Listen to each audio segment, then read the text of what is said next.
नमस्ते आंटी। नमस्ते। हमन ऐसा बुक उक हमन नहीं छुअन नोनी। काबर आंटी है तो धार्मिक पुस्तक तो आए। का पुस्तक है तेरे जानथन हमन नोनी।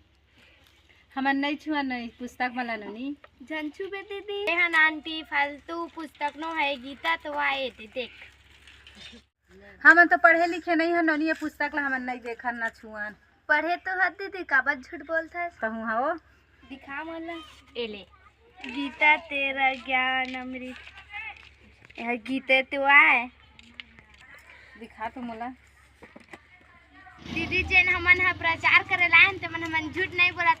गीता है तो बहुत महंगा मिलते है, फिर कतना के भाई यह एको दू सौ ही ओतेक महंगा कोनो है, मात्र 20 रुपए के तो है। इतना सस्ता में तो एक पढ़ा नहीं मिला दही। रख लेना देते 20 रुपया के तो आए। ए पुस्तक ला रोज पढ़ा भुलाहा जान। हाँ। शाम के 7:30 बजे साधना चैनल ला देखते। ठीक है जानो नहीं खबर चाय बना देवे। चला तो हम चाय पी जहाँ नहीं लगा हमन जात है।